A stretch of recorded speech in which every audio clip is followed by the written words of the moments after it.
భారతదేశానికి సంబంధించినటువంటి top IT కంపెనీలు ఇప్పుడు ఐటీనే కదా మనకందరికీ కూడా జీవితం అదే అనేటటువంటి ఫీలింగ్కి వచ్చేసాం కదా.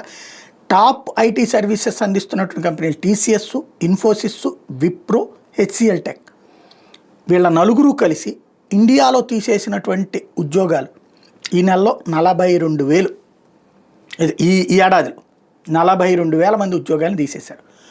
ఈ సాఫ్ట్వేర్ కంపెనీలో ఒక విచిత్రమైనటువంటి గేమ్ నడుపుతున్నాయి. ఈ గేమ్లో మనందరం ఫ్లాట్ అయిపోతాం. ఎట్లా అంటే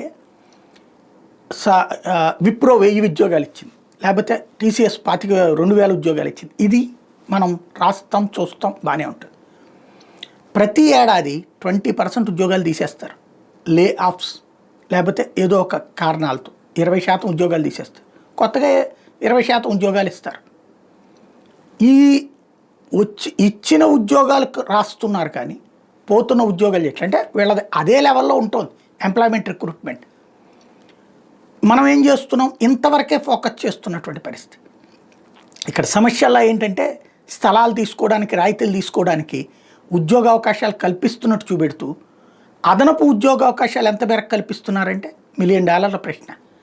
వీళ్ళు ఏడాదికి ఎంతమంది ఉద్యోగాలు ఇచ్చారనే పాటు ఎన్ని ఉద్యోగాలు తీసేశారు అన్నది కూడా రికార్డుల్లోకి వస్తే, మీడియా ఫోకస్ చేస్తే నిజాలు తెలుస్తాయి. అది చేసే ఉద్దేశం లేదు, ఎందుకంటే వీళ్ళే ఇన్ఫ్లుయెన్సర్స్, ఈ సమాజం మీద ప్రభావితం చేయగలిగిన వాళ్ళు.